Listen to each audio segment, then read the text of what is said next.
এখন আপনি আরেকটি শব্দ বলেছেন যে শেখ হাসিনার করা সংবিধান। আমরা তো জানি সংবিধান ৭২ সাল থেকে ২৪ সাল পর্যন্ত সংবিধানের বয়সই ৫২ বছর। শেখ হাসিনা ছিলেন ১৫ বছর।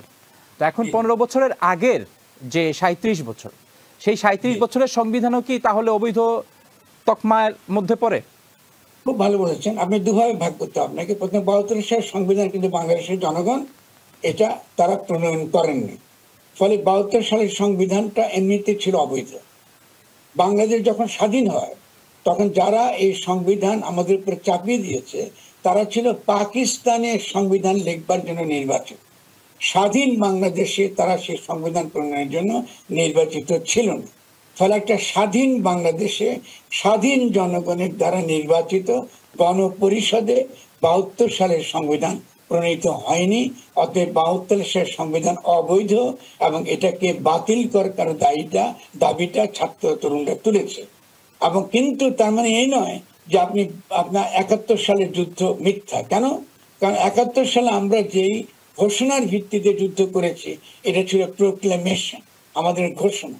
সেই ঘোষণা ছিল এই যে সাম্য, মানবিক মর্যাদা এবং সামাজিক ন্যায় বিচারের ভিত্তিতে আমরা একটা গণতান্ত্রিক রাষ্ট্র প্রতিষ্ঠা করব। শেখ হাসিনা এবং সে সময় শেখ মুজিবুর রহমান এই ঘোষণাকে সম্পূর্ণ অস্বীকার করেছেন। অস্বীকার করে তারা তাদের একটা দলীয় সমাজতন্ত্র, কি বাঙালি জাতিবাদ, ধর্মনিরপেক্ষতা ইত্যাদি দিয়ে তারা একটা সংবিধান লিখেছেন। এটা একান্তই অবৈধ এবং ৭১-এর মুক্তিযুদ্ধের বিরোধী। এটা প্রথমত আপনাকে বুঝতে হবে।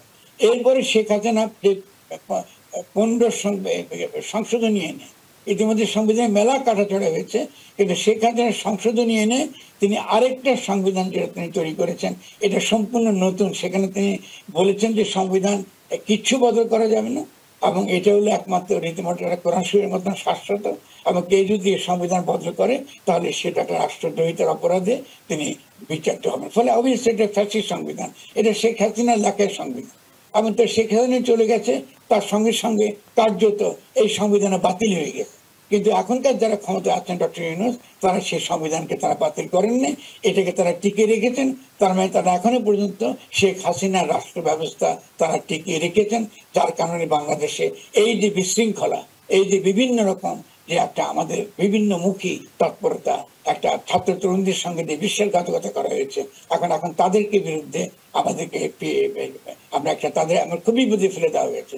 এটা তো হচ্ছে যেহেতু আমরা রাজনীতি সম্পর্কে সচেতন না, কাকে গঠনতন্ত্র বলে, কাকে সংবিধান বলে, কি করে সংবিধান তৈরি হয়, কি করে গঠনতন্ত্র তৈরি হয়, গাঠনিক ক্ষমতা কাকে বলে, কারা আসলে নতুন গঠনতন্ত্র প্রণয়ন করার অধিকারী, এই ব্যাপারে আমাদের সমাজে চিন্তা ভাবনা অত্যন্ত অস্পষ্ট। এবং শুধুমাত্র অস্পষ্ট না, একই সঙ্গে বিভিন্ন শক্তি তাদের মতন করে এক একটা কথাবার্তা বলছে। সে কারণে আমরা অত্যন্ত বিপদের দিকে দ্রুত বেগে দিয়ে চলেছি। এবং আমি ধন্যবাদ দেবো আপনাকে।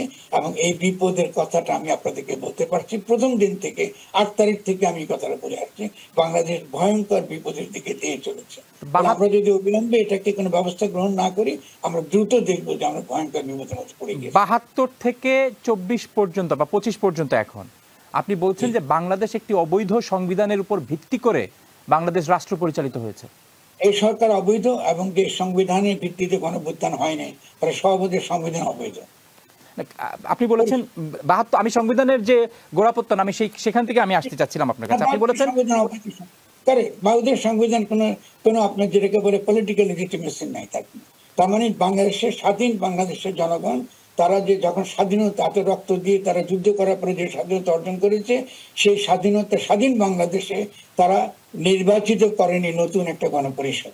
ফলে আপনি সেই যে গণপরিষদ যে সংবিধানটা প্রণয়ন করেছে, যেটাকে আপনার ৭২-এর সংবিধান বলেন, এটা অবশ্যই একটা অবৈধ সংবিধান এবং বাংলাদেশের জনগণের সম্পূর্ণ তাদের যে নতুন রাজনৈতিক সত্তা, এটার বিরোধী একটা সত্তা। এবং গত ৫০ বছর ধরে আমরা এটার বিরুদ্ধে লড়াই করে আসছি। আমার পুরনো লেখা পড়লে দেখবেন আমি এটা বারবারই বলি।